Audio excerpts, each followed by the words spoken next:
பகவந்த் கேசரியில அந்த கேசரி அல்வா ப்ரோ எல்லாம் ஃபுல்லா கேசரின்னு சொல்லி வச்சிருக்காங்க. பகவந்த் கேசரி ரீமேக்னு. சரி நான் ஒத்துக்கிறேன் இது கேசரி தான். ஆல்ரெடி கிண்ண கேசரியே மறுபடியும் கிண்டி இருக்காங்களாம் கேட்க வரீங்களா? நோ, இது புதுமையான ஒரு ஸ்கிரிப்ட். எப்படா சொல்றேன்னு பாத்தீங்கன்னா, நம்ம ட்ரெய்லர்லயே ஓப்பனா காமிச்சிருக்காங்க. அது நிறைய பேருக்கு தெரிய மாட்டேங்குது. தெரிஞ்சுட்டு வந்து பாருங்கடா, பார்த்துட்டு வந்து சொல்லுங்கடா. அதுக்குள்ள கேசரி கிண்டின கேசரியே கிண்டிட்டு இருக்காங்கன்னு சொல்லக்கூடாது. ஏன்னா ட்ரெய்லர்லயே காமிச்சிருக்காங்க. ட்ரெய்லர்லயே 20 to 40% பகவந்த் கேசரி மாதிரி தான் காமிச்சிருக்காங்க. மீதி ஸ்கிரிப்ட் தான் டிஃப்ரெண்டா காமிச்சிருக்காங்க. அதே மாதிரிதான் படமும் இருக்க போகுதுன்றது என்னோட ப்ரெடிக்ஷன். கரெக்டா இருக்கும். படம் பார்த்துட்டு வந்து நான் உங்களுக்கு சொல்ல போறேன். பாருங்க, உங்களுக்கே தெரிய வரும் நான் எதுக்காக சொல்றேன் அப்படின்ட்டு.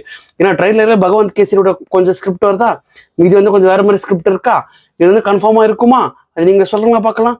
எனக்கு தெரிஞ்சு இது பகவந்த் கேசரி பாதி இருக்கும், இது வந்து வேற ஸ்கிரிப்ட் இருக்கும், ஃபுல் அண்ட் ஃபுல் பொலிட்டிக்கலா இருக்கும் அப்படின்ற வாய்ப்புகள் நிறையவே இருக்கு.